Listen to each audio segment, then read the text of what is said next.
की डिडक्शंस मिलती थी, आपको 80C की इन्वेस्टमेंट्स की डिडक्शंस मिलती थी, 80D की डिडक्शन मिलती थी जो मेडिक्लेम के लिए होता था। वो सारी डिडक्शंस ओल्ड टैक्स रिजीम में होती हैं जो पहले भी थी और आज भी है। लेकिन इस बार क्या हुआ है, पहले दोनों न्यू रिजीम हो या चाहे ओल्ड रिजीम हो, 5 लाख तक टैक्स नहीं था। लेकिन इस बार गवर्नमेंट ने ओल्ड टैक्स रिजीम को हाथ नहीं लगाया और जो 7 लाख की एग्जेम्पशन है वो सिर्फ न्यू टैक्स रिजीम में दी है, ओल्ड टैक्स रिजीम में नहीं दी है। इट मीन्स जो ओल्ड टैक्स रिजीम ऑप्ट करेगा उसको इस बजट में कोई चेंजेस नहीं मिले हैं।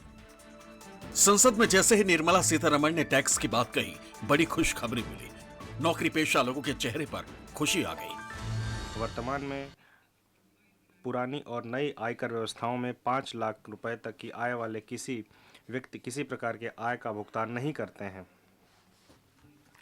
मैं रिबेट की सीमा को नई कर व्यवस्था में 7 लाख रुपए तक बढ़ाने का प्रस्ताव करती हूं।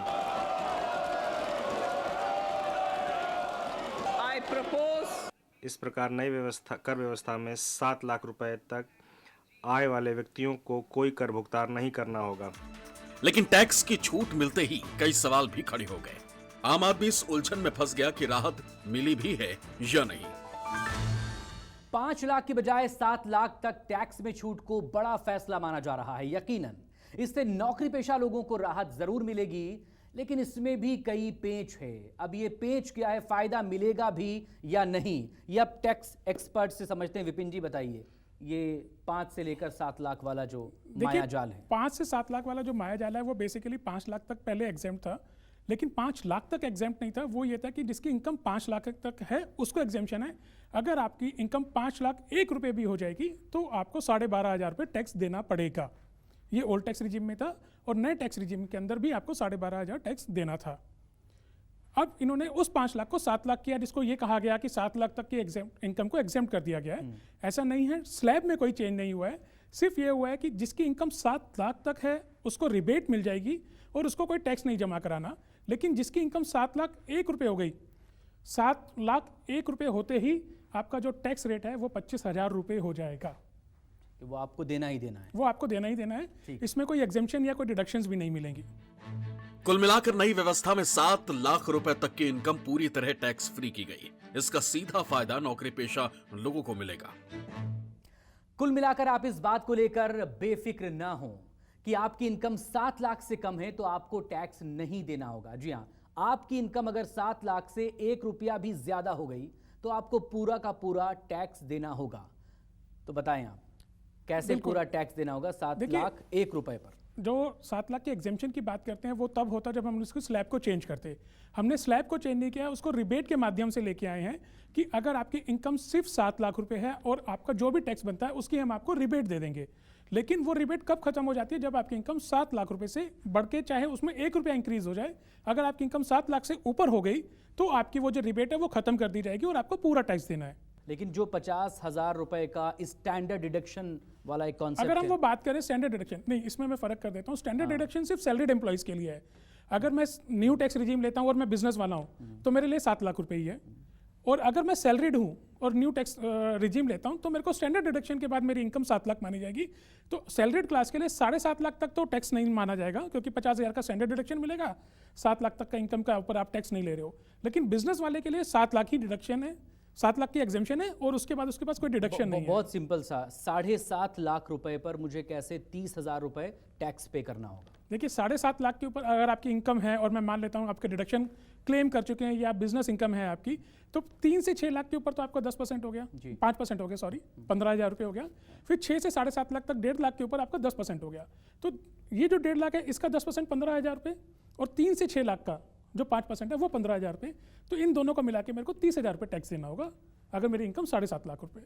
मध्यम वर्ग को सशक्त बनाने के लिए हमारी सरकार ने बीते वर्षों में अनेकों निर्णय लिए और ईज ऑफ लिविंग को सुनिश्चित किया है। हमने टैक्स रेट को कम किया है, साथ ही प्रोसेस को सिंप्लीफाइड, ट्रांसपेरेंट और फास्ट किया है। हमेशा मध्यम वर्ग के साथ खड़ी रहने वाली हमारी सरकार ने मध्यम वर्ग को टैक्स में बड़ी राहत दी। पुराने टैक्स स्लैब के हिसाब से जहां 7.5 लाख रुपए तक की सालाना इनकम पर 37,500 रुपए टैक्स बनता था, अब नए टैक्स स्लैब के मुताबिक ये 30,000 रुपए होगा। तो पहले नौकरी पेशा को कितना फायदा होता था और अब ये नया टैक्स रिजीम आने के बाद, इसका ज़रा कंपैरिजन विपिन जी प्लीज़। देखिए, अगर मैं उसकी कंपैरिजन की बात करूं तो हम पहले जो टैक्स स्लैब था और जो नया टैक्स स्लैब है दोनों को देख लेते हैं। पहले जो 3 लाख तक की इनकम थी वो अब नील है उसके ऊपर टैक्स। पहले उसके ऊपर 2,500 रुपये टैक्स लग रहा था और 3 से 6 लाख पे आज भी नील मानी जाएगी और पहले उसके ऊपर 22,500 रुपये का टैक्स था। जी। 6 से 9 लाख के ऊपर जो अब टैक्स लगेगा वो 45,000 रुपये लगेगा, पहले उसके ऊपर 60,000 रुपये टैक्स लगता था। 9 से 12 पे अब 90,000 रुपये लग रहा है, पहले उसके ऊपर 1,15,000 रुपये था। और 12 से 15 पे अब 1.5 लाख रुपये लग रहा है और पहले उसके ऊपर 1,87,000 रुपये लगता था। तो अगर मैं बात करूं तो जो 6 से 9 लाख है उस पर 15,000 रुपये बच रहे हैं लोगों को, मैं ब्रॉड बात कर रहा हूँ। हाँ जी। और 9 से 12 के ऊपर अगर वो टैक्स स्लैब में जो चेंजेस हुए हैं उससे 25,000 रुपये टैक्स बचा पाएगा और 12 से 15 पे वो 37,500 रुपये का टैक्स उनको बचेगा। सीधे तौर पर नए टैक्स स्लैब से आम आदमी को फायदा दिख रहा है, लेकिन इसका गणित भी आपको समझाएंगे। पहले बजट में मिली इस राहत पर लोगों का क्या कहना है, वो सुनिए। जैसे पहले 5 लाख था, उस पे 0 भरता था। अभी टैक्स अगर माफ़ कर दिया तो राहत है एक तरह से, मतलब सारे एम्प्लॉय को। पहले 5 लाख थी, अभी 7 लाख की है, तो उससे फ़ायदा है। 2 लाख रुपए आपको कम उसमें टैक्स में कम मतलब दिखाना पड़ेगा, तो फ़ायदा तो है उसमें। बीते वित्त वर्ष देश में कुल 7 करोड़ 53 लाख लोगों ने टैक्स भरा था। इसमें से सिर्फ 5 लाख लोगों ने ही नई टैक्स व्यवस्था के तहत टैक्स दिया था, बाकी ने पुरानी टैक्स व्यवस्था को अपनाया। अब अपने बजट भाषण में वित्त मंत्री ने कहा कि डिफॉल्ट में नई व्यवस्था का ऑप्शन मिलेगा। हम डिफ़ॉल्ट कर व्यवस्था के रूप में नई कर व्यवस्था भी बना रहे हैं।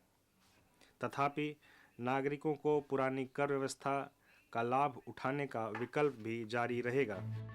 ऐसी व्यवस्था इसलिए की गई ताकि ज्यादा से ज्यादा लोग नई व्यवस्था के तहत टैक्स पे करें। हालांकि पुरानी टैक्स व्यवस्था का ऑप्शन भी रहेगा। माना जा रहा है कि इसका लाभ टैक्स पेयर्स को होगा। Bureau report,